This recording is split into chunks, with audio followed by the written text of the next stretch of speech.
Hello friends, you are watching Hariyali online. Today in Hariyali online एक बहुत useful topic आपसे discuss करने वाली हूँ। उससे पहले देखिए यहाँ मौसम कितना खूबसूरत है। अगस्त का पूरा मंथ बारिशों के साथ चल रहा है और बारिशें हमेशा अगस्त में होती हैं, लेकिन इस 2022 का अगस्त यादगार है क्योंकि बहुत ज़्यादा बारिशें हैं। आज का मेरा टॉपिक है सिंडर के हवाले से। So friends, cinder is very common these days in the plants. Normally it is being used too much. So let's see क्या इसके benefits हैं, किस तरह हम cinder से अपने plants को बहुत बेहतर बना सकते हैं. What is the advantage and what are the disadvantages of this? क्योंकि हर चीज़ के अगर advantage होते हैं तो उसके disadvantages उसके साथ ही आ रहे होते हैं जो हमें experiment के बाद पता चल रहे होते हैं. तो आज हम उसको डिस्कस कर लेंगे और इसी दौरान हम इसकी प्रोपगेशन भी लेंगे, किस तरह हम सिंडर को एक बेहतरीन मीडिया बनाते हैं अपने प्रोपगेशन के लिए, क्योंकि कहा जाता है कि रोज़ेस के लिए ये बेहतरीन है। रोज़ इसमें बहुत अच्छी तरह प्रोपगेट होते हैं, अडेनियम इसमें बहुत अच्छी तरह प्रोपगेट होते हैं। सिंडर बेसिकली स्टोन्स कोल होते हैं। ये पत्थर के वो कोयले होते हैं कि जब इन्हें हाई टेम्परेट किया जाता है, जब इनको बहुत ज़्यादा टेम्परेचर दिया जाता है बहुत हीट अप करने के लिए, तो जो स्टोन्स का by product in the last रह जाता है वो एक्चुअली सिंडर होता है। क्या होता है कि जब जो लोहे के अप्लाइंसेस बनाए जाते हैं, जब उनको हीट के थ्रू उनका शेप चेंज किया जाता है, तो उस वक्त इन स्टोन्स को एज अ कोल यूज़ किया जाता है और उसका बचा हुआ जो बाय प्रोडक्ट है वो हम एज अ सिंडर लेते हैं। सिंडर हमें वहीं से अवेलेबल होता है।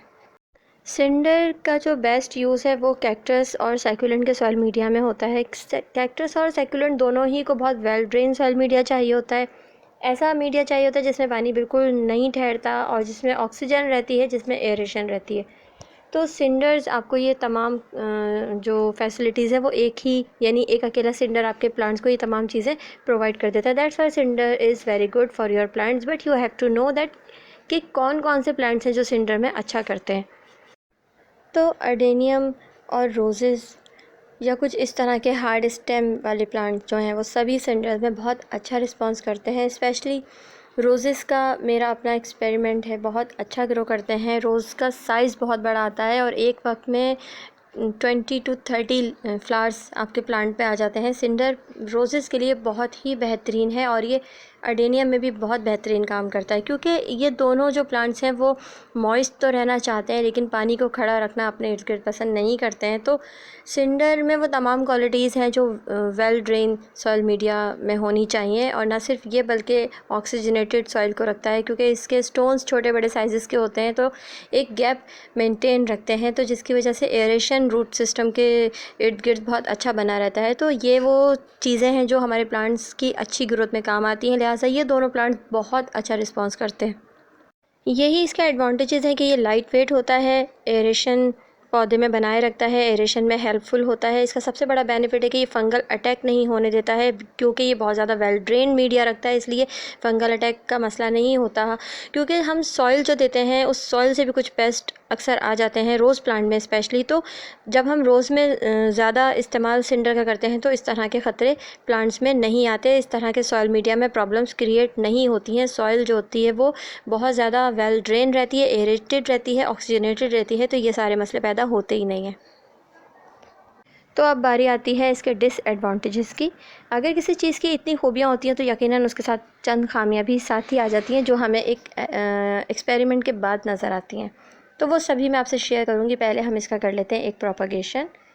इसके प्रोपगेशन के लिए मैं यूज़ कर रही हूँ एक हेल्दी ब्रांच ऑफ एडेनियम। ये एडेनियम की ब्रांच है, पेंसिल से ज़्यादा थिक है। नॉर्मली हम कम से कम वो इसकी ब्रांच लेते हैं जो पेंसिल जितनी थिक हो। तो यहाँ मैं इसके एक्स्ट्रा लीव्स सारे रिमूव कर दूँगी, क्योंकि हम जब भी कोई कटिंग लगाते हैं तो हमें बस टॉप की कुछ लीव्स छोड़ देने चाहिए, उसके सारे लीव्स रिमूव कर देने चाहिए। उसकी वजह यह है कि वो स्टेम अपनी जो एक एनर्जी है वो इन लीव्स को भी दे रही होती है, वो लीव्स भी कहीं ना कहीं उस एनर्जी को ले रहे होते हैं। तो जो प्रोपगेशन का पीरियड होता है वो स्लो हो जाता है। और if you want to have the good result very fast, तो आपको क्या करना होगा कि हटा देना होगा, क्योंकि जब प्रोपगेशन हो जाती है तो वो जो ओल्ड लीव्स होते हैं वो अच्छा लुक भी नहीं दे रहे होते हैं।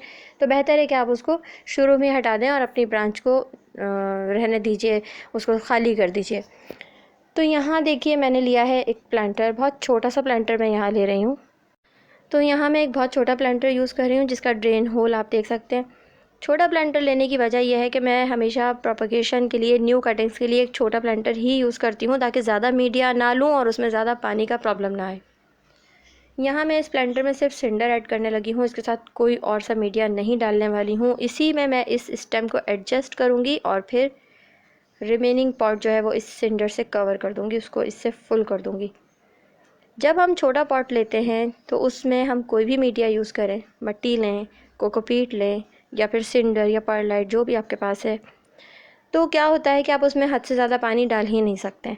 तो एक हद तक हम किसी उस मसले से बच जाते हैं जो हमें ज़्यादा पानी हो जाने की वजह से प्लांट्स में होता है। रूट रॉट का प्रॉब्लम आ जाता है, कटिंग्स ख़राब हो जाती हैं। इसमें आपको सिर्फ ये करना होता है कि इसको बहुत ज़्यादा ड्राई नहीं होने देना होता है। तो ये आपके हाथ में है कि आप इसको चेक करते रहें। लेकिन अगर आपसे पानी ज़्यादा ही हो गया है, अगर आपके मीडिया ने पानी ज़्यादा सोख कर लिया है, वो बहुत ज़्यादा मॉइस्ट हो गया, तो फिर आप उसमें से पानी निकाल नहीं सकते।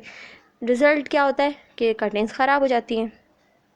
तो अब इसमें कटिंग सेट हो चुकी है अच्छी तरह से, तो अब बारी आती है इसमें पानी डालने की। तो आप देखिएगा जैसे ही इसमें पानी जाएगा वो पानी बहुत तेज़ी से बाहर आ जाएगा इसके ड्रेनेज होल से।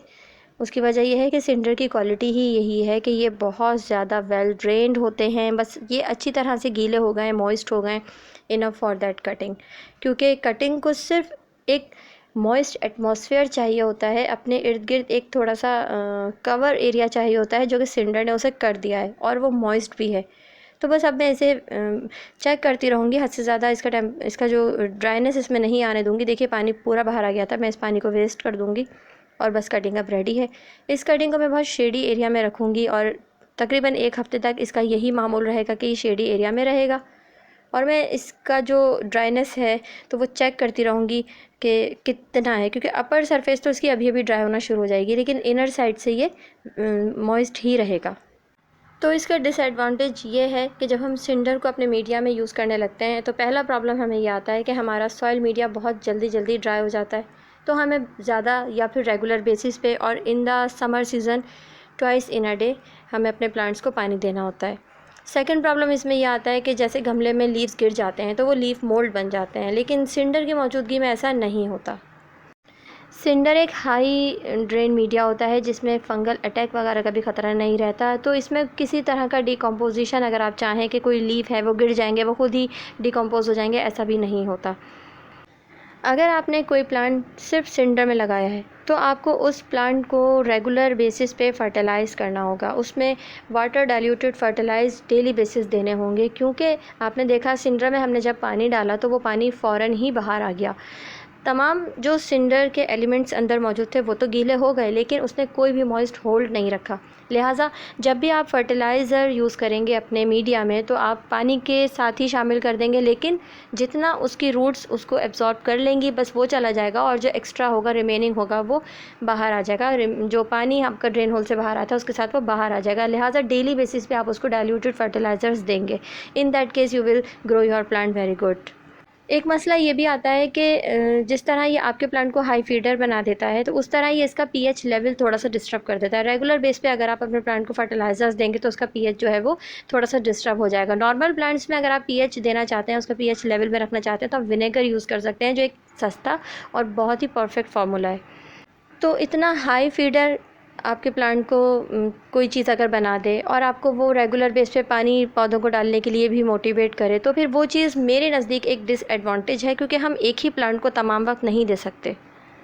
तो कितने ही डिसएडवांटेजेस क्यों ना हो, गार्डनर्स को हमेशा ये छोटे मोटे एक्सपेरिमेंट करना बहुत पसंद होता है। मुझे भी इस तरह के काम करने में बहुत मज़ा आता है, इस तरह मुझे सीखने को मिलता है और फिर मैं आगे आप लोगों को बता सकती हूँ। एक अपने पर्सनल एक्सपेरिमेंट के बाद ही किसी चीज़ को शेयर करने का मज़ा होता है, ताकि एक परफेक्ट नॉलेज आगे जा सके।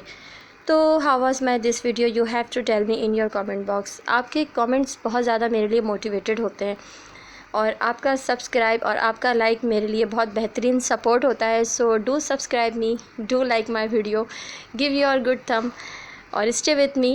तो देखते रहिए मेरी तमाम वीडियोस और बताइए मुझे कि कैसी थी, और बस अपना ख्याल रखिए। Thank you very much.